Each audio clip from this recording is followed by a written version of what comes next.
America, it's that time of the year again. Let's go camping. It's only right we bring in an expert. We welcome in our football analyst, Sam Acho. And Sam, training camp officially kicked off yesterday with the Chargers reporting to camp. So give us your top 3 storylines that got you out your mind as we get into the dog days of summer.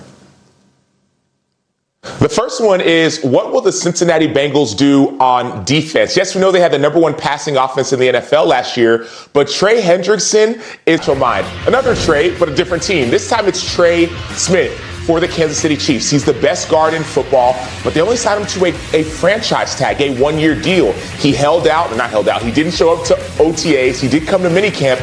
Will he be there on a team that struggled to protect Patrick Mahomes in the Super Bowl last season? To replace his 1-year, $23.4 million franchise tag. July 15 is the deadline every year for any player who has been tagged, whether he signed it or not, to do a multi-year deal. After July 15, cannot do a multi-year deal until the end of the upcoming regular season. Now, Smith has already taken the money, which is smart. It's $23.4 million.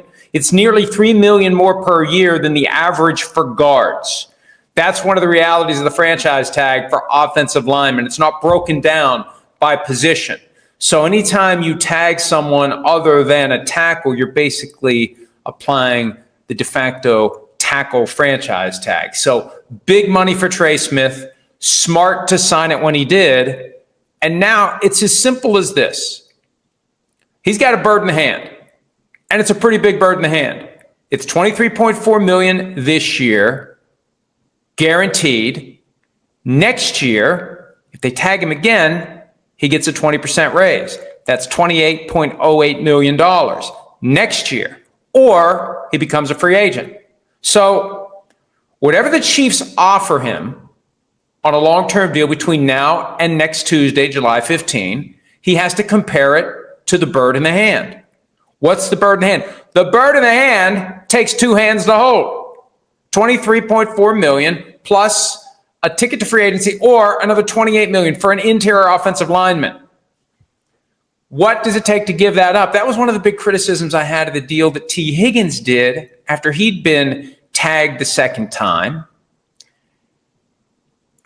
They didn't fully offset the bird in the hand that he had, which was a significant, I can't remember what it was, $28 million or so this year, and no way they're going to tag him next year because it would have been either quarterback money or a 40% bump over this year's tag. It would have been, there's no way the Bengals or anyone would have done it. He would have been a free agent next year. So he gave up that shot at free agency next year for whatever the Bengals gave him. And I thought when I looked at the final deal, maybe he should have just played it out. I think they used against him the fact that he wanted to stay with the Bengals. He grew up rooting for the Bengals, and he wanted to stay with the Bengals, so he did the deal. With Smith and the Chiefs, it all depends on what that last best number is. What will he do? Will he want $51 million fully guaranteed at signing? $52 million, that's the number. No, wait, it's $23.4 plus $28. That's $51.4. The way that it usually works with a franchise tag player, if you're going to do a long-term deal, you guarantee him what he would have made this year and next year under the franchise tag, and then you put 2 or 3 non-guaranteed years on the back end. So it would be $51.48 million, sorry.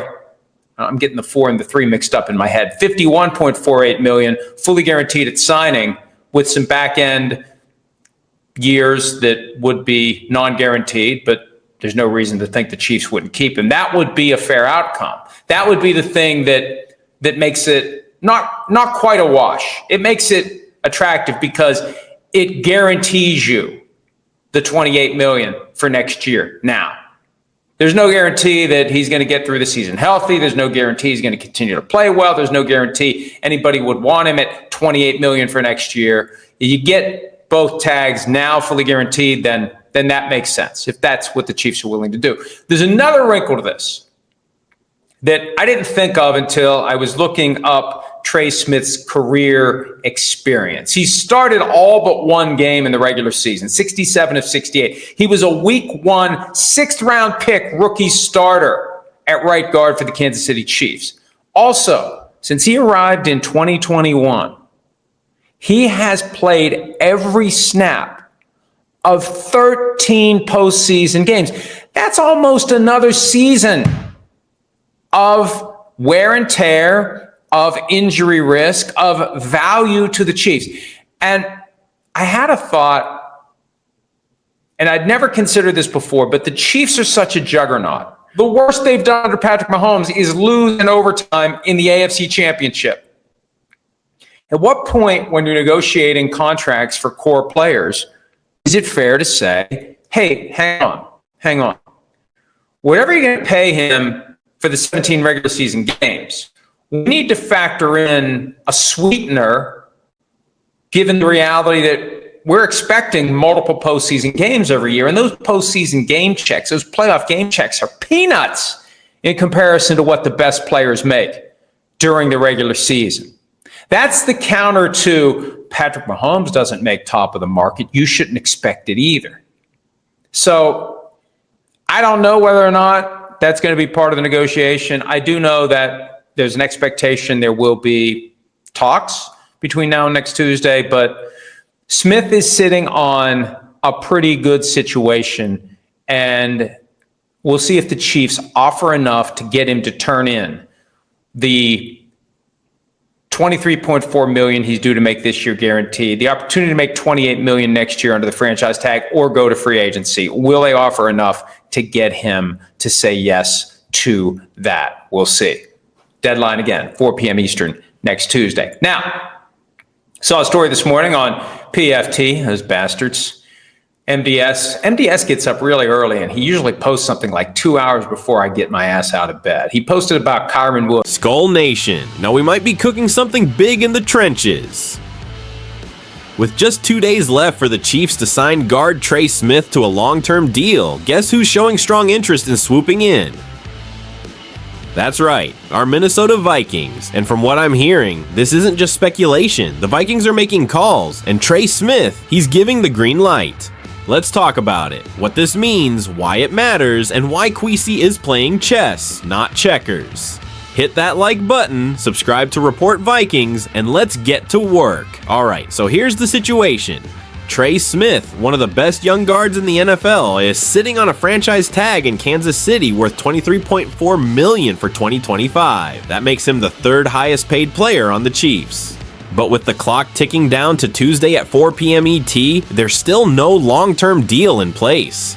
The tension is real. Smith's been the Iron Man of that Chiefs offensive line, played 80 out of 81 games, including 13 playoff games, at 100% of the snaps. And let's be honest, that O-line is a huge part of why Mahomes even has time to do Mahomes things. But now Smith wants a contract that actually reflects that kind of durability and postseason workload. And the Chiefs, they're stalling. And this is where the Vikings enter the chat. With Kansas City hesitant to make a real long-term commitment, Minnesota has reportedly stepped in with interest. And folks, this isn't a whisper. This is advanced stage negotiation talk. Sources say Trey Smith would absolutely welcome a fresh start, especially in a place like Minnesota, where the front office values physicality and rewards consistency. The guy knows the Chiefs have been squeezing maximum output from him for 4 straight years, 20 plus games per season, and they're still dragging their feet? Yeah, I don't blame him one bit. From a football standpoint, this move makes so much sense. The Vikings' offensive line has made strides, but there's still instability at guard. Ezra Cleveland left, Ed Ingram's been up and down, we need an anchor. And that's exactly what Trey Smith brings.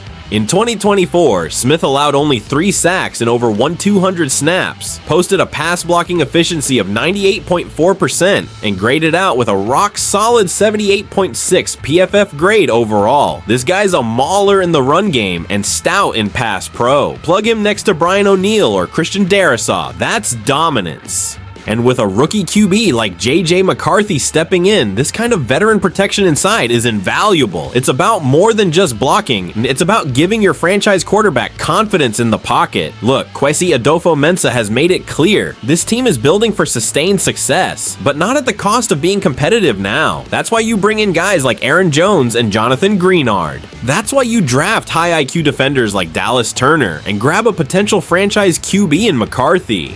adding Trey Smith to that mix. It's not a luxury, it's a statement. It says, we're protecting our investment and we're doing it with one of the best guards in football. And let's not forget, we've got cap flexibility. A multi-year deal for Smith could be backloaded while JJ's still on a rookie contract. This is how smart teams operate. So what do I think? Man, we need this. This is the kind of move that takes you from being a good team to being a balanced team. And with how stacked the NFC is getting, you better have both firepower and protection. I want to hear from you, Skull fam. Would you lock in Trey Smith to a multi-year deal and send a day 2 pick to the Chiefs?